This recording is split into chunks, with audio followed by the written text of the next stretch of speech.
हनुमान तेहि परसा करि रामा, पुनि कीन प्रणाम सिया रामा। राम काजो कीन्ह बिनु रामा, मोहि कहाँ विश्राम सिया रामा। सुमिरु पवन सुत पावन, नामु अपने बस कर राखियो रामु।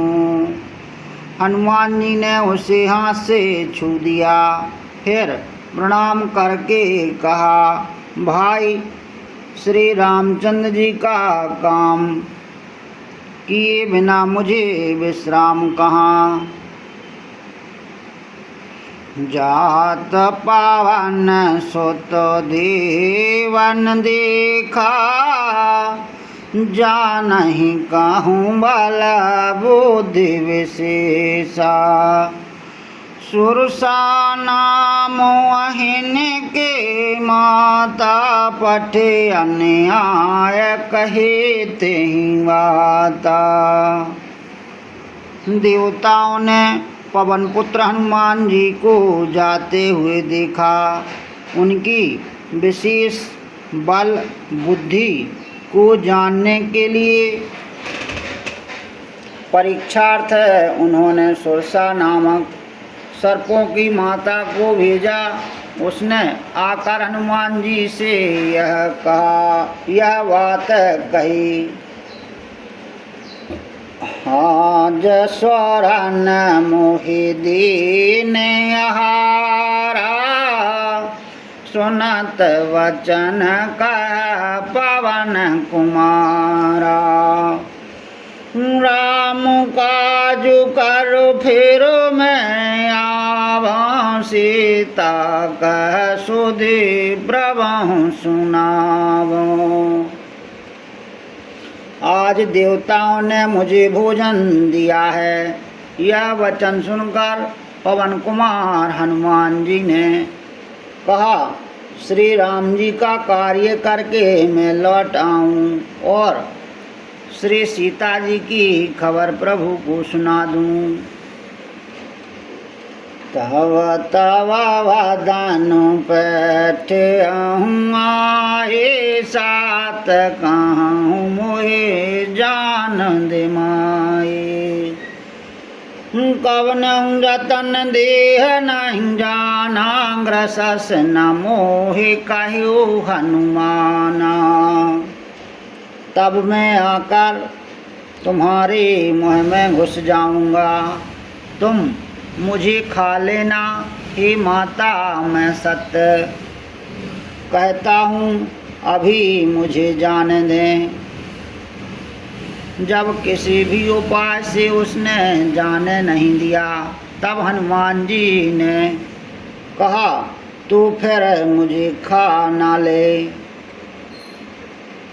जो जन भारत बदन पसारा, कपि तनु के न दोगन विस्तारा।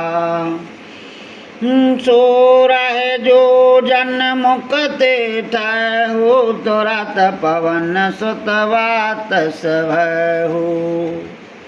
उसने योजन भर 4 कोस में मुँह फैलाया। तब हनुमान जी ने अपने शरीर को उससे दूना बढ़ा लिया। उसने 16 योजन का मुख किया। हनुमान जी तुरंत ही 32 योजन के हो गए। जस जस स्वर सावधान बढ़ावा, तासु धून कापि रूप दिखावा। सतजो जन तहि आनन के नायति, लघु रूप पवन सुत लीना। जैसे जैसे सुरसा मुख का विस्तार बढ़ाती थी, हनुमान जी उसका दूना रूप दिखलाते थे।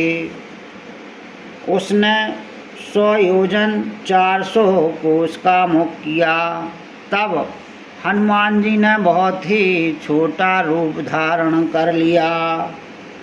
बरदान पाठ पुनि बाहरे आवा, मांगा दाता है शरणा। मोहे सुरन नहीं लाग पठावा, बुद्धि बल मरम तोरम पावा।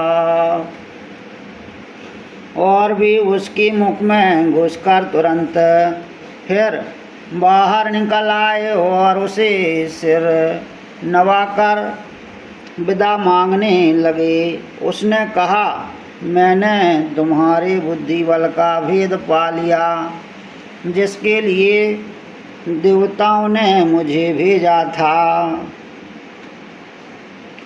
राम का जो सब करहूँ रामा, तुम बल वो दिन धान सिया राम।